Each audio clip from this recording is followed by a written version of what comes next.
Alors, j'ai ici un repère dans lequel je voudrais tracer la représentation graphique de cette fonction-là. Donc ici, je reconnais tout de suite une fonction linéaire. Donc puisque c'est une fonction linéaire, je sais que je vais devoir tracer une droite qui passe par l'origine. Donc pour placer correctement ma règle, ma équerre, il va falloir que je trouve un deuxième point en plus de l'origine pour pouvoir tracer ici. Ce que l'on faisait habituellement, c'est qu'on se décalait de 1 vers la droite et ensuite on appliquait le coefficient qui est ici, c'est-à-dire que comme il est négatif, on va descendre, on voudrait descendre de 5 tiers. Sauf que 5 tiers, c'est un nombre qui ne se termine pas, ce n'est pas un nombre décimal, ça fait 2,666, etc. Et donc on ne va pas pouvoir ici faire quelque chose de précis avec ce moins 5 tiers.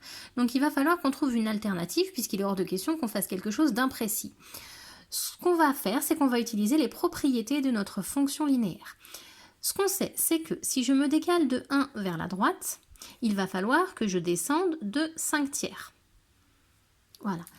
Étant donné que j'ai une fonction linéaire, ça veut dire que j'ai une situation de proportionnalité.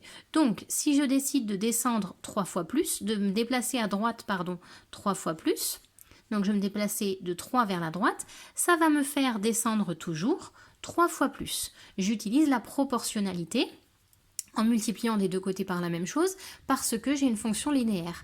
Donc si je me déplace 3 fois plus, on va faire 5 tiers qu'on multiplie par 3, ça fait 5.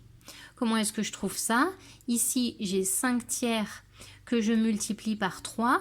Je simplifie ici, il me reste le 5, donc c'est ce que j'ai trouvé là. C'est d'ailleurs pour cette raison-là que j'ai choisi de multiplier par 3 plutôt que par un autre nombre, parce que en multipliant par le dénominateur, ça va me permettre ici de simplifier et de ainsi me débarrasser de la fraction.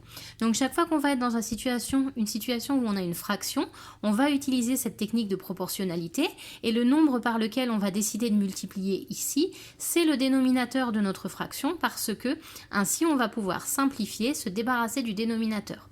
Donc si je reviens sur mon exemple, on voit que si je me déplace de 1, ça va me faire descendre de 5 tiers, c'est exactement la même chose que si je me déplace de 3 vers la droite, ça va me faire descendre de 5. Donc à partir de là, je reviens sur ma représentation, sur mon repère.